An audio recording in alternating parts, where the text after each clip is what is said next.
মাছ আমাদের কাছে অত্যন্ত পরিচিত একটি প্রাণী। পৃথিবীর অন্য সব প্রাণীর জোবান থাকলেও মাছের জোবান নেই এবং এরা পানিতেই বসবাস করে। কেন মাছের জোবান কেড়ে নেওয়া হলো এবং তাদের মৃত অবস্থায়ও খাওয়া হালাল করা হলো, এর নেপথ্যে রয়েছে একটি চমকপ্রদ ঘটনা।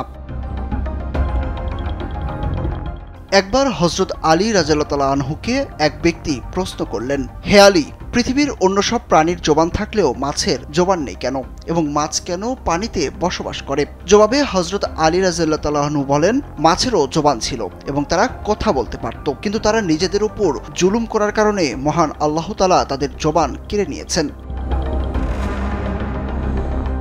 ওই ব্যক্তি আবারও প্রশ্ন করলেন, হে আলী, মাছেরা নিজেদের উপর কি জুলুম করেছিল? তখন হযরত আলী রাদিয়াল্লাহু আনহু পুরো ঘটনা বর্ণনা করেন। তিনি বলেন, ইবলিস আদম আলাইহিস সালামকে সিজদা দিতে অস্বীকার করায় তাকে আল্লাহ তাআলা বিতাড়িত করেন এবং দুনিয়াতে পাঠিয়ে দেন। ইবলিস দুনিয়াতে আসার পর সব ধরনের প্রাণীদের কুমন্ত্রণা দিতে লাগলো। সবার প্রথমে সে কুমন্ত্রণা দেয় মাছকে। ইবলিস মাছকে বলে, সাবধান, মানুষ এসে পৃথিবীতে জুলুম অত্যাচার করে ঘুরে বেড়াবে। ওই সময় মাছেরা জল ও স্থলে চলাচল করতে পারত এবং কথাও বলতে পারত। ইবলিস তখন মাছদের বলল, মানুষ পৃথিবীতে এসে তোমাদের জীবিত অবস্থায় টুকরো টুকরো করে কেটে খাবে। মাছেরা ইবলিসের এই কথা শুনে সমুদ্রের অন্যান্য প্রাণীদেরকেও মানুষের বিরুদ্ধে সব কথা বলতে এবং সবাইকে একত্রিত করতে লাগলো। তখন মহান আল্লাহ তাআলা মাছের কথা বলার ক্ষমতা কেড়ে নেওয়ার পাশাপাশি স্থলে চলাচলও বন্ধ করে দেন। এরপর থেকে মাছ আর কথা বলতে পারে না এবং শুধু পানিতে বসবাস করে।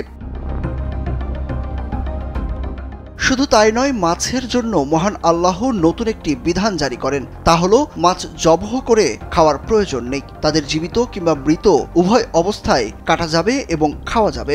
বস্তুত মাছ ছাড়া অন্য কোনো প্রাণী জবহ করার আগে মৃত অবস্থায় খাওয়া জায়েজ নেই। এজন্য অন্য সব হালাল প্রাণীকে আল্লাহর নাম নিয়ে জবহ করার বিধান থাকলেও মাছের ক্ষেত্রে তা প্রযোজ্য নয়। মাছদের বলা হয়েছে, তোমাদের যখন পানি থেকে ওঠানো হবে তখন তোমরা ছটফট করতে করতে মারা যাবে। এজন্য মাছদের যখন পানি থেকে ওঠানো হয় তখন তাদের দেহের সমস্ত রক্ত তাদের গলার কাছে থাকা একটি বিশেষ গ্রন্থিতে এসে জমা হয় এবং মাছের শরীরের মাংস দূষিত রক্ত থেকে পবিত্র হয়ে যায়।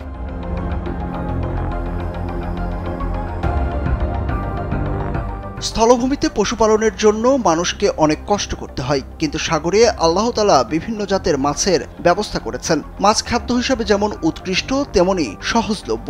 মহান আল্লাহ তার কুদরতের নিদর্শন বর্ণনা করতে গিয়ে সাগর ও মাছের প্রসঙ্গ টেনেছেন। তিনি ইরশাদ করেন, দুই সাগর এক ধরনের নয়, একটির পানি সুমিষ্ট ও সুপেয়, অন্যটির পানি নোনা। প্রত্যেকটি থেকে তোমরা তাজা গোশত আহার করো। সূরা ফাতিহের উল্লেখিত আয়াতে তাজা মাছ বোঝাতে টাটকা গোশত শব্দটি ব্যবহার করা হয়েছে। এতে ইঙ্গিত করা হয়েছে অন্যান্য হালাল জীবের মতো মাছকে জবাই করা জরুরি নয়, এজন্য আপনা আপনি তৈরি গোশত। এছাড়া হাদিসে মৃত মাছ খাওয়াও বৈধ বলে ঘোষণা করা হয়েছে। মানব জীবনে মাছের গুরুত্বের কথা বিবেচনা করে ইহরাম অবস্থাতেও মাছ শিকারের অনুমতি দেওয়া হয়েছে। সুরুজ আহমেদ, কালবেলা।